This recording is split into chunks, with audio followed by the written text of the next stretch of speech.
Hey, Michael Lake here. I got an interesting email this morning from a subscriber named Paul. And the email was reminding me that he had asked me three questions 4 months ago on an email, and I had never responded.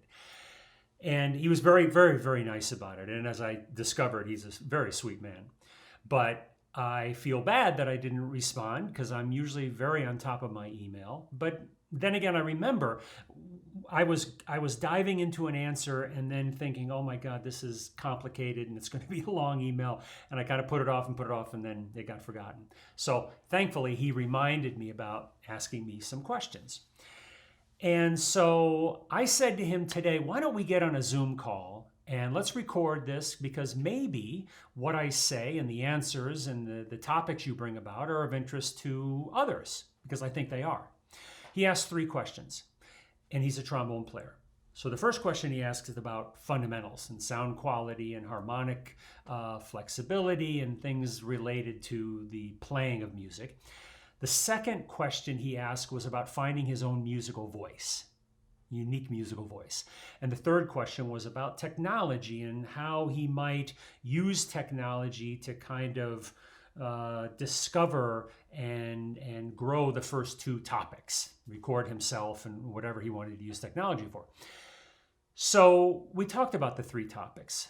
But I will tell you that the one we focused on the most, and I think the one that I added the most value to, was about finding your unique musical voice. And if you've read other stuff that I've written, you know that I'm passionate about that topic, about not simply playing trombone the way trombone's supposed to sound and the way everybody else sounds, or at least most people sound, I should say, and finding a path that's different than that, roads less traveled. So here is my conversation on Zoom with my new friend, Paul. Thank you for sending me an email this morning. And you asked some good questions. And I thought you are not the only one that has those questions. So I figured let's get on, let's record a conversation, and let's see where this goes. And I'm going to do my best to answer some of the questions. We'll have a little back and forth, and we'll take it from there. That sound like a plan? Sounds great. All right. So let me get to your questions here. And the first thing you asked three questions. And the first one was about fundamentals. And Yes. you called the fundamentals sound quality, technical proficiency, and fluid harmonic vocabulary. Let's tackle one of those at a time. Great. All right. So in terms of sound quality, tell me a little bit about what you're looking for in your sound quality that you don't have right at the moment. I think that might really be connected with other points that I raised in my next questions as well, because it goes along with finding your inner voice and really what you want to sound like. But it's not just about trombone. You want to make music. You want to have a musical voice. You want to sing through your horn, and you don't want to sound like anybody else either. Mm-hmm. So I'm looking to find my own musical voice, and I guess tying it together with my first question, which you already mentioned, which is the sound quality. Even if you're playing a specific style, you're playing the Beatles music, you're trying to play a Beatles type of melody, you got a different sound quality than you do if you're trying to play Led Zeppelin. Mm-hmm. So sound quality, yeah. What are we striving for? Because I'm a little confused. There's a whole bunch of range there. What are your thoughts on this? Because you have a very beautiful sound, and it's a unique sound to your own horn, your own style. It's a jazz style, but you fuse it with electronics. I think that's wonderful. And I wouldn't mind finding a fusion like that for the styles that I'm interested in. Well, what I would say is my sound is my sound, and I'm going to sound pretty much the same trombone sound when I'm playing Beatles as if I'm, I guess to use your term, Led Zeppelin and blasting Led Zeppelin. I mean, certainly I guess the sound is different if I'm in a salsa band and I'm really playing at the pinnacle of my dynamic range, as opposed to playing a ballad with a jazz quartet. Right. But the sound is the sound. It's what I have. It's what I've developed, because what is in my ear, that's what I want to sound like on trombone. So it's not like I have these radically different sounds based on the type of music that I play. I mean, I guess if I was a LA studio musician, I might have developed more of a differentiation of sound based on style. But your other question is how to express, and what you just said is how to express your inner voice. Yeah. And I think that simply comes from being true to what you hear for yourself. Now, you could walk into a band situation and they say, or a recording situation, and say, I want you to sound like this. And maybe it's a Dixieland recording and you've got to sound like Dixieland. Okay, that's a different topic than how do I develop my own unique jazz voice, right? It is. So, when I first read your question, I was ready to talk about building a bigger sound and being able and listening to records and kind of coming up with that unique thumbprint of who you are as a trombone player. Because I kind of think that's what you're really after. You're not looking for me to give you thoughts on how to drastically change your tone from one gig to the next or from one recording to the next. I think you're really kind of looking for who your musical personality really is on trombone. Am I right? That's a fair description. And as I hear you talking through it, it's helping already, and it's helping me focus because I feel intuitively that I need focus, and what area I focus on will be what my inner voice sounds like. And as we're talking through this, and as I'm writing, my questions, it's it's it's apparent to me that really what I want to have is a sound that you get with. You see, I've got some keyboards next to me. I've got some electronics. The foundation of which I could build an electronic sound on. You're not playing straight ahead jazz when you're on your recordings for the ones I've heard, and you've got some nice otherworldly kind of pads going in the background and electronics that I'd like to incorporate in my music, and maybe even have the trombone drive that kind of sound through maybe a MIDI, integration.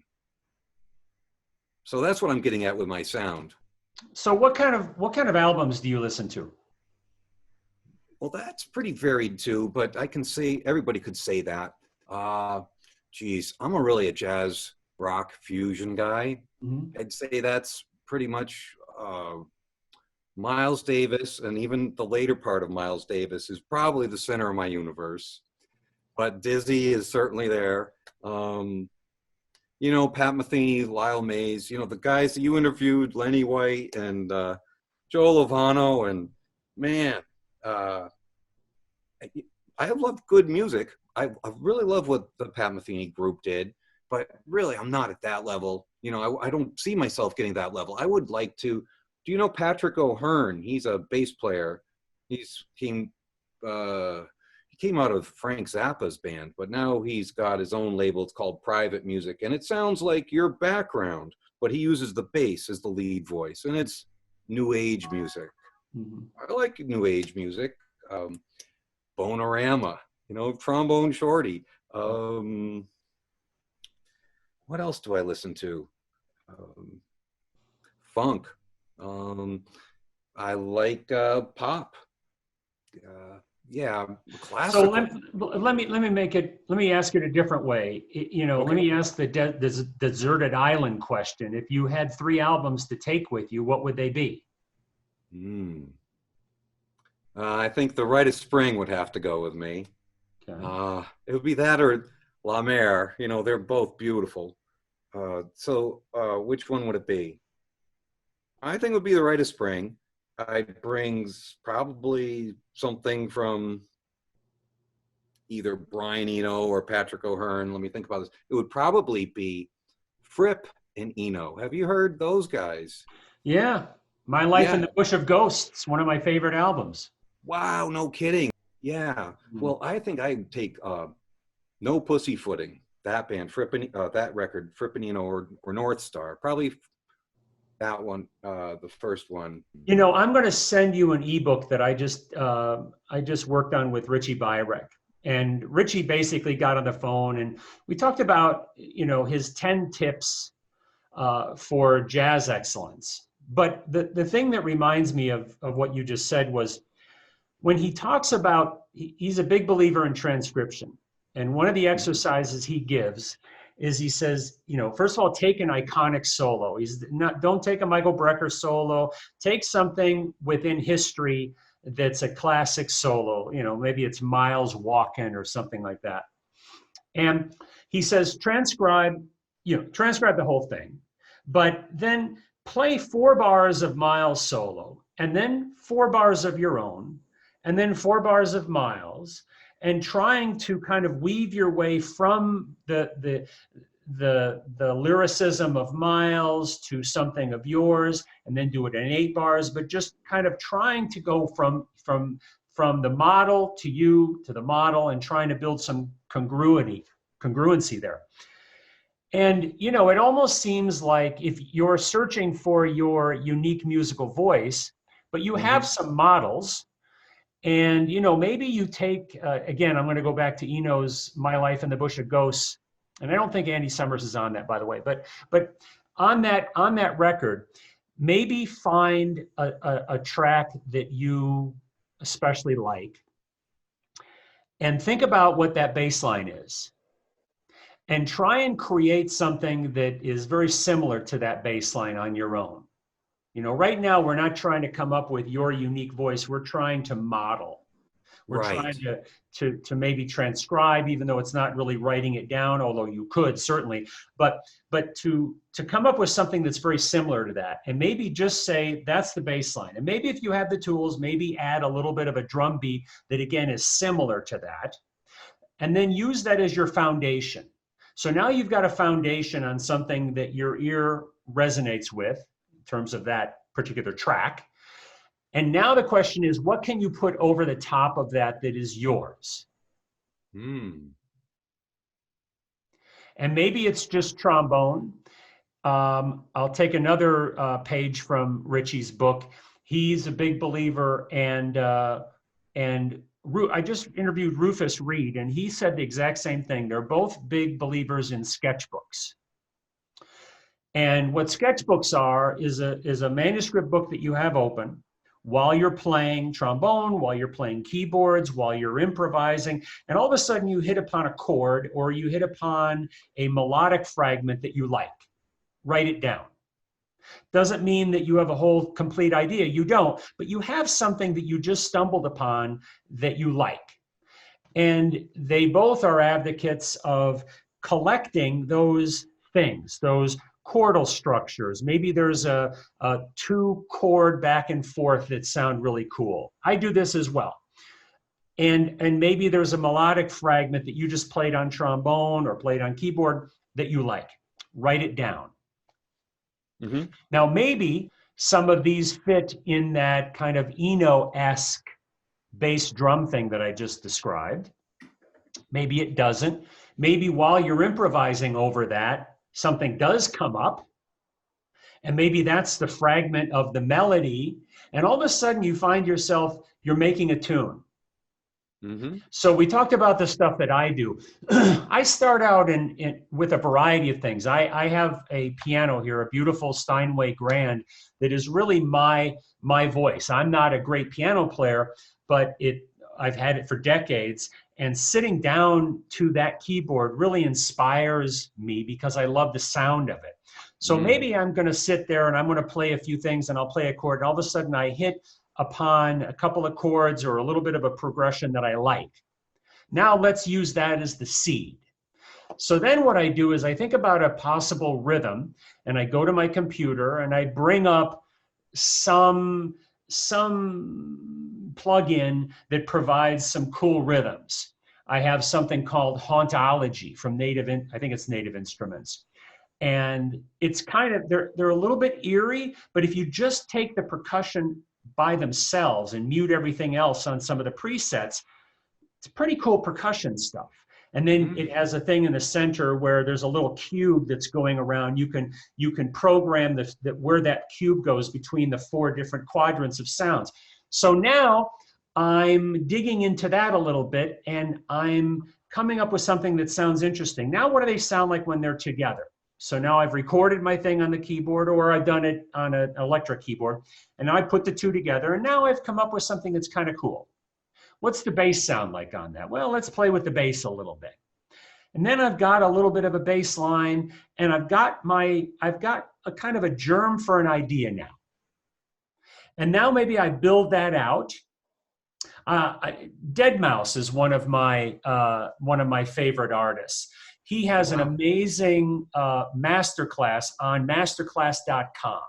Oh, And one yes. of the things that he does is he just, I mean, supposedly doesn't read music, doesn't play keyboard. He does it all with the piano roll on a sequencer.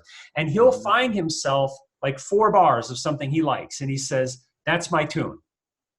Now he copies, paste, copy, paste, copy, paste. And obviously he morphs it and he adds stuff to it. But he again starts with that germ. Mhm. And so I find that is often the way that my stuff gets started. And then Oh.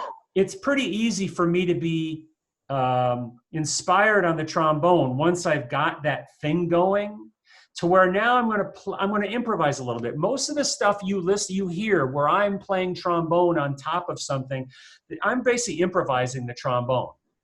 And it may sound like I'm repeating because I like what I did, and then I'll play it again. I won't copy paste necessarily. I'll play it again so it has a little bit of a variety, but the basic melody is the same.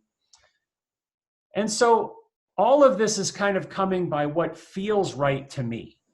And that, by definition, is my voice. Got it. Right. Wow, that's really helpful. I think you've kind of zeroed in on really what I really want to sound like. Like, I wouldn't have thought of my life in the bush of ghosts, but hearing it in my head, I can hear exactly myself playing over top of that and being really happy doing that. And I think it was actually David Byrne that was on that, right? Yes, yes. Yes. Jezebel, right? That Oh, tune yes. Jezebel, Oh, that's got yes. an incredible beat. I Yeah. mean, if you're a jazz player, you're transcribing Sonny Rollins playing St. Thomas. When you're doing what you and I are talking about in terms of electronic composition, the bass line to Jezebel might be something that you transcribe and then morph into something over that is starting to resonate with your ear. And maybe when you get it built enough, you take that bass line out and you create your own bass line, Hmm. but no one's going to sue you for using the bass line to Jezebel if you've built this nice house on top of that. But I Hmm. think, what really the subject we're talking about is modeling. And whether it's modeling a jazz solo or modeling a beat or modeling a feel of somebody, we're not expected just to wake up in the morning and come up with genius new stuff that's never been done on planet Earth. That's too much to ask for. Nobody does that. Everybody's got a history of things that have built them and their musical sensitivity. And so I think what we have to do is we have to find what those building blocks are for ourselves and figure out how to use those as a launching pad to kind of seeing where we land. It's kind of like we jump off a cliff and we figure out kind of how we get to the bottom. And I think that cliff is kind of that start, whether it's Jezebel, whether it's Miles, playing a song on a solo on Walkin'. What is that launching pad that we have to get us started? So all of a sudden we go, oh, I resonate with that. That could be the start of my voice. That's kind of who I am musically. And I think if you do this enough and dedicate yourself to doing it a little bit every day, I think your musical voice can't help but emerge. Right. I think a problem people have a lot of times is especially for trombone players, because it's so hard to get a note out. It's so hard to get the intonation. It's hard to get the articulation. I mean, the whole thing is hard from beginning to end. And so we're happy just getting good sound out. And I think what happens sometimes is what I call leading with the trombone. So, we have this thing here, and we just start playing, and we try and play like somebody else, but we're not really thinking as much about what could be unique about how we're playing. We tend to be, and maybe this applies to every instrument, because every instrument we're trying to sound like somebody else. And I think too many people spend their whole lives trying to sound like someone else, as opposed to saying to themselves, it's okay to sound completely different. It's okay for me to sound like I want to sound, and I don't have to be held to a standard of that I sound like him or her. Like the trombone is supposed to sound, right? We Yeah, have this right. idea that the trombone is supposed to sound like this, but you know what? You do little different things with the trombone. I'd like to do different things too. Yeah. But I think we have to get over the expectation that there's a certain way we have to, a certain boundary we have to stay in to be a trombone player. I follow you. And so one of the questions you have is about technology. And Yes. a big part of, I think, what helps what we're talking about is recording yourself. Because in real time, it's hard to be an objective judge of how you sound and what you sound like. When you record it, you record your practice session. Maybe you record, noodling around on the piano or noodling around on the trombone, and you get done and you go back and listen to it. I think you're going to hear something different than you heard it live. And it could be for better or it could be for worse. If it's for worse, it shows you things to work on that you may not have heard in the first place. If it's for the better, you might hear some of these germs of an idea or something that is a little bit different from typical trombone players. It might be your voice. It's the So dead I mouse think, approach, right? what's that? It's the dead mouse approach, right? Because Yeah. I think what I've heard of what he does, he says 99% of the stuff I do is I'm playing here, and if it sounds good, then I take that and right? Yeah. It's not even playing. He's just throwing stuff onto the piano roll in a sequencer and just listening to it. And then he'll go, no, what's that sound like? What's this sound like? What if I put this up here? And I mean, it is so much trial and error, but obviously, I mean, speaking for myself, he does incredible work from this trial and error methodology he has. It's not like and he says this, I don't wake up in the morning and sit at a keyboard and get inspired and play this song. I have no idea how guys do that. Mm. Now, I've experimented with that for myself, and I've based a couple of tunes on it, and they were kind of cool. And what I really liked about them is I ended up creating something that I would not have thought of, just getting to the piano and kind of my fingers finding their normal place. So I did like that approach. It's harder for me because I have my way of doing things. But I did give myself the discipline when I was watching that masterclass of saying, okay, I'm going to try this, because that was part of the assignment after one of the courses. I think we all have to figure out what it is. Byrick talks about, you're out for a walk and all of a sudden you hear something, maybe record it in your phone, what you just heard, that melody, because you don't know where the inspiration is going to come from and you don't know when it's going to come. Hmm. Yeah, I've heard others promote the value of lucid dreaming and inducing that dream state and keeping the sketch pad next to your bed so that when you wake up, you can write it down. And apparently that's where Let It Be came from. Paul McCartney's mom was named Mary, and she had recently died, and she came to him in a dream, and it was like really powerful. He wrote it down, and he played it for George Martin, and So George, I think I must have heard this somewhere before. Have you heard this before? Because it just came to me. He said, no, that's unique. Yeah. Well, and the other thing, because I'm hot off the press of this thing I did with Richie, he likes to talk about gifts, and gifts are rare. That's a gift you just described, where Yeah. it just comes. You hear it, and it's just there. But they're rare. They come from a lot of times emotional situations in your life, the birth of a child, the death of someone, the loss of something, loss of someone. A Uh, pandemic? yeah, yeah. I'm trying not to be inspired by that. I'm trying to kind of Oh, put that out on the fantastic. side. But yeah, I mean, it could be, God forbid if you lose somebody to it, that's emotional inspiration, if you want to use the word inspiration. But that's another way that things come. But I think, what did I asked Rufus the other day? I said, what is your inspiration? Or Yeah. who was it? I asked someone, I can't remember who it was, what your inspiration for is. He says, you just have to sit at the piano and just do it and hope that something good comes from it. And that's their thing. But what they impressed upon me was you've got to be able to put in the work, and you've got to have the discipline to sit every day and try and get something out. And even if it's crap today and it's crap tomorrow, maybe by Wednesday you find something because you had the discipline to sit at the piano and get it out. Geez, Mike, that wasn't on my list, but you're really onto something there. It's discipline. So Yeah. you've got some discipline and you get it out. And it took me 4 months to get a hold of you.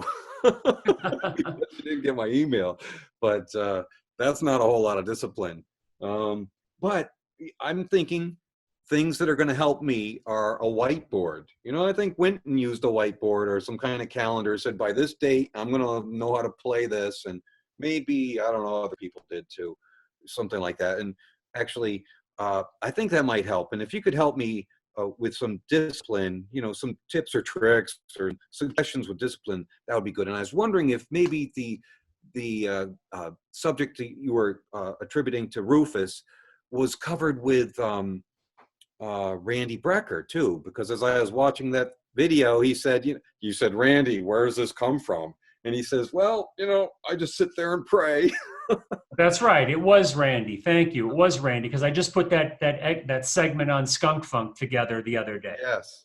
And regarding sketchbooks, if you remember when he was putting together the Skunk Funk intro, that last long line he had already written down from something that he put into that.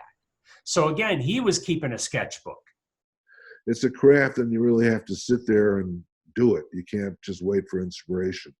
Well, you mentioned playing phrases and listening for something that might start. Maybe take us a little bit through your writing process. So let's say you have an assignment, you've got to write some tunes, you've got a deadline. What do you do? Well, the main thing you do is have to sit there and pray. And that's really it, because I don't have certain guys, I never really studied. There's ways you can set up grids or use mathematics, set up a tone row. But I look for phrases. I play piano. I'll play different keyboards. I'll play trumpet. I'll set up a rhythm now with the technology. But I'd start from different viewpoints. I'd at the time I was had a set. When I was writing a lot of that stuff, I had a set of drums. And I had eventually a 4-track recorder. So sometimes I set up a funk beat on drums.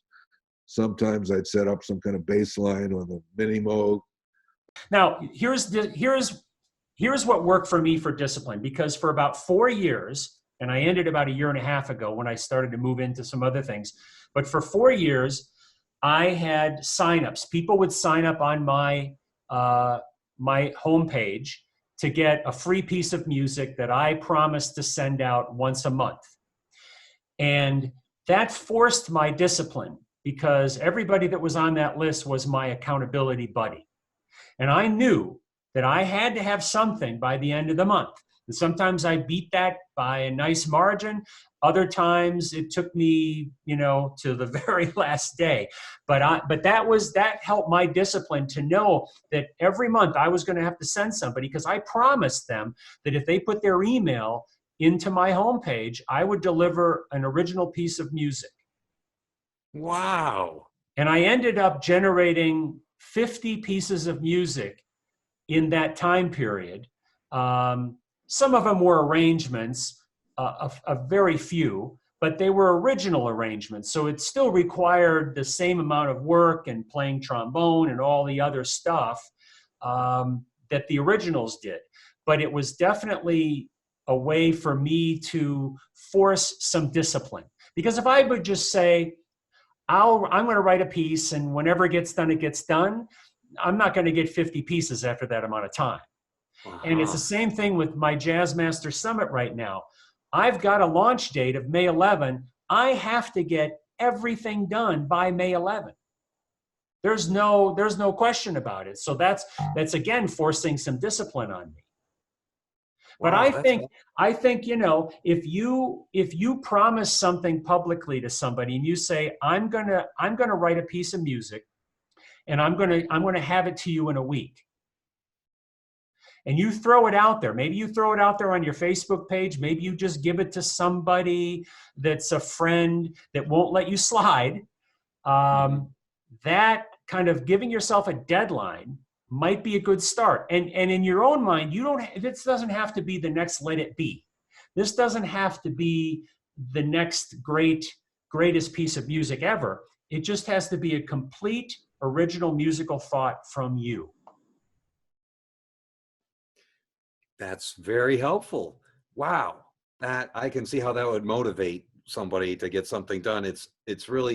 I'm really surprised to hear that was your source of inspiration. It was really desperation because you had to do this. You already promised it, but that takes a lot of guts. And it's like what Joe Lovano said about being brave. You have to be brave to make a commitment that you're going to send someone some music, and then you don't even have it yet. Yeah. That's great to know. Good trick. Well, and it also forces a certain qualitative standard to it as well, because you don't want to be putting crap out there, because then people are going to unsubscribe, or your reputation is that you're not putting very good stuff out. And a byproduct of that, by the way, when you hear these interviews, I've done like a 90-second intro to each of these interviews, and underneath the intro of my talking and being on my video like this is my music. So I have this library of music that I can use for those intros. Now I've brought the trombone way down and I've remixed a lot of it and I've done some stuff, but I've had some nice pieces of music that work really well for some of the intros. I did something for Bill Reichenbach's intro that was a piece I put together called Tin Man. And I used Jerry Pagano's sampling of bass trombone in this, which kind of aligned itself to Bill Reichenbach, who's a bass trombone player. So I have now this library of music beside the fact that I gathered thousands of subscribers through the process. But for you, if you simply go on Facebook or whatever social media is your thing, to go out there and say, I'm putting the gauntlet down and I'm going to come up with a piece of music in a week and I'll have it here. Stay tuned. Wow. All right. Well, that's a heck of an assignment. I would like to be able to do that. I'm going to have to figure out how I'm going to do that. I guess it's really something you don't really need to overcomplicate, do you? I mean, it's pretty simple. Well, I was wondering if you were doing it every week or every month? Month. Yes. But you have to realize it's not only the piece of music, which was 4 to 5 minutes of music, it was also creating the song page, creating the profile for the page, getting it out to the email list. So there was a lot of, there was office work, so to speak, that went Right. along with that music, because everything is now nicely packaged. I have an image that goes with that. I have a write-up that goes with it. So it was kind of this, it was kind of a cut off of an album with liner notes that was used. And you know, there would be times where I would think I was off. You know, I'd spend a week on some idea, and at the end it was kind of like, no, start again. Wow. Mm-hmm. So a month, and plus at the time I had a very heavy duty day job. So a month may sound like a lot. And I guess if you're, you know, sequestered in your Right. music room because of what's going on right now, maybe a week is plenty of time to create something pretty cool. And by the way, it could be as simple to start out as just recording a piano background. Maybe you have a patch with piano, acoustic piano and strings, and you're putting a trombone melody over it, and you've just created like a 16 bar tune. Maybe it's AABA. I mean, it could really be that simple. Okay, I got it. That sounds like a great idea, and I could sign up for that. Did you really have did you anticipate it was going to be once every month, and were you planning on doing 50? Was it a 5-year plan that you had? Did you have a large overarching goal like 5 years in advance? It wasn't, I didn't set out with a 5-year plan. I knew that I was going to do this for a long time because I knew that I wanted to work on my composition chops, my technology chops. I wanted to build a list that I can now send out. So people like you are getting my YouTube videos and getting announcements of this event. So I Yeah. knew I had a master plan, but to be honest, I didn't know how long it would last. I mean, it could have lasted the rest of my life, Mhm. but you know, things change in life, and I morphed into doing something else. But what I would say to people is, you know, don't set yourself a goal that is going to be too difficult even now to comprehend. If somebody is saying, I want to compose, but I don't know where to start, what I would say is exactly what I said to you. Put it out on Facebook that in a week you're going to have a piece of music, and give yourself that one deadline. Now, when you meet that deadline, do it again. And then maybe at some point you post to people that says, every week I'm going to have something. And I don't know how long I'm going to keep this up, but I'm going to do it for every week. And maybe you give yourself, you know, 3 months, 90 days, where every week I'm going to do something. Okay. Now, in that time, you've got a dozen tunes. Mm. And they That's don't so all have cool. to be, it doesn't all have to be the Rite of Spring. You know, this stuff Right. is written down in a sketchbook, because I've still got my sketchbook of every tune I've done and all the little multi-trombone arrangements or chord progressions. And so you can always come back to that. So after, you know, you've done this 3-month process or experiment, maybe you go back to some of those things and say, okay, let me build that out a little bit. I think it had a nice germ of an idea, but now I want to build it out.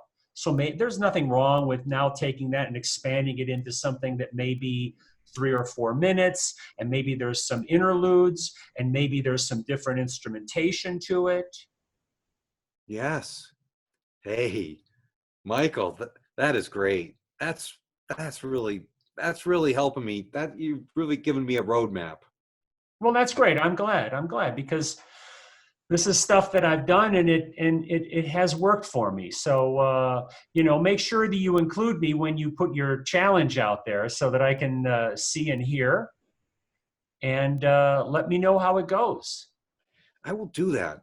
My social media of choice these days seems to be email. I don't really So I'm that's not very okay. There's nothing wrong with yeah. that. I mean, Okay. at the very basic sense, all you Right. have to do is collect a bunch of friends, Right. put them in the BCC, Yes. send an email to you from you, and put in the body of the email that I'm conducting a little bit of an artistic experiment, and I'm putting it out there, and I'm giving you guys the ability to be my accountability buddy. Right? You can just Yes. be straightforward with the point of it. And if these are your friends, they're going to respond and say, "I'm with you, bro. Right. Do it. Nice. That's good. I hope you can see that. Yeah, I can see. And again, if now friends are a little bit challenging because anything you put out there, they're going to say that was great. But also, if you've got musician friends that are on your distribution of this, ask for some constructive feedback. I got some monsters out there that will have no problem telling me how it Well, is. there is a danger to getting people to be too frank and getting you to the point where you go like, I can't do this. I was right in the first place not to do it. So you don't want to. You want to make sure that they're not dampening your enthusiasm for this, but Yeah. at the same time they're giving you constructive ideas. What about like Ron Pagano? How do you handle criticism or critiques from him? Jerry Pagano. Jerry Pagano. Well, my good friend Jerry is the opposite. There's virtually nothing that I've sent him that he doesn't think is wonderful. So Jerry's on the opposite end of that spectrum, just because he's a sweet guy and he's a fan and all of that. But I do have friends. I've got a friend who's a psychologist in Northern California, who we've had lots and lots of conversations, and he is very honest with me, and he will have no problem saying, I don't think this worked, try this. Now, he's very constructive about it, but I know that I can send something to him and he will tell me exactly what he thinks, and he's not coloring it because he wants to preserve my feelings or my sensitive ego. And if you are going to do this, you can't have a sensitive ego. You got to be strong enough to say, no matter what somebody thinks, I'm going to have the courage of my convictions. And I'll give you a story, because when I did Mark Egan's interview, the last question I asked him is to do a tribute to Lyle Mays. Yes. And he said some really nice things, because he was a friend and he played with Lyle for years. And he said some really nice things. And I thought, because it was a tribute, I put some of my music underneath it. And this was exactly a case where I went back and I found a piece of music that I had written, and I remixed it so that it wasn't very dense, because I wanted to stay away from the talking. And I put it up there and I liked what I had. And the first comment I had is a guy that said, what is this noise behind Mark Egan talking about Lyle Mays? And at first I thought it was like, shh, noise. Right. But then I read further and I realized he was talking about the trombone playing and the music that I had put in back of that. Now, I was a little bit taken aback, but, I realized, okay, that's him. And I toyed with putting a second version up without the music. I wanted to kind of see what the comments were like. And last week, I got a comment from a guy who said, I love the music. Can you please tell me where this came from so I can hear more? I think I read that. I read that comment. Okay. And I heard the music and I said, geez, I know where that came from. Yeah. And I didn't see that you had answered it, but well, I did answer. I answered both comments, but the moral of the story is that you got to have the courage of your convictions. Now, it's not to say everything I do is perfect, far from it. And I'm wide open to criticism and changing things. But you also have to balance that with saying, if you believe something is good, have that conviction, carry that conviction, because no matter what it is, you're never going to please everybody. You can't. It's impossible. Sure. You can't. The greatest music in the world that you think is the greatest music in the world, there are going to be people who don't like it. So that's a challenge for you, is to be able to putting this thing out there and on Facebook, and even to your friends who may say, I think you could have done this better. And then you have to say to yourself, am I going to go in that direction and go by what they said, or am I going to keep it because I like it? It's all good though, right? You get to decide. You get to decide. Mm-hmm. And I think it goes back to the point we started with, which is your individual voice, is that, you mentioned Rite of Spring. I mean, I don't have to tell you what the initial reaction to that was. Right.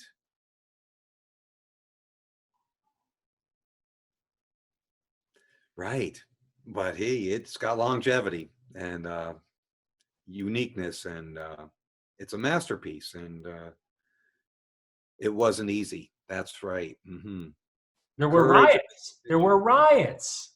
Right. How would you like to be a composer and you've created this incredible body of work and you put it out there and there are riots of people who are hating it? I mean, talk about the courage of your conviction. Yeah. You know, a lesser man would have gone back to, 19th century harmony. So while you're frozen there in time, I think I'm going to keep this because I think there are some things for people out there that may have similar questions. They're going to have to forgive I think I lost the my... rough internet connection. They're going to have to forgive things going on with the audio. But, I think this was good. And I think people will get something out of it. I hope. And I hope if they do, they'll comment and we'll know. Or they'll tell me that was complete crap. And I'll have to do what I'm saying. Did you get some video, do you think? Well, I'm recording this whole thing. Well, I hope there's something that you can salvage, because I've taken a lot and it's been really helpful. Thank you. And boy, if there was a recording I could refer to, that might even be more accountability, so I can hear what I actually committed to. All right. Well, I will, when I get a moment, I will download this and I'll see what I got. Maybe I do a little bit of editing and we'll put it out there and see if people get something from it. Fantastic. Thanks so much. Wish you all the best with all your work. You've got a lot of deadlines, I know. Thanks for spending this time with me. Well, Paul, it was a pleasure, and hopefully this is the qualities made up for the lack of response time. It has. Yeah, you put me on a path. All right, man. I'll keep in touch with you. It was a pleasure meeting and talking with you, and best of luck, and I look forward to hearing what comes from this. All right. Cheers. Cheers, my friend. Bye-bye.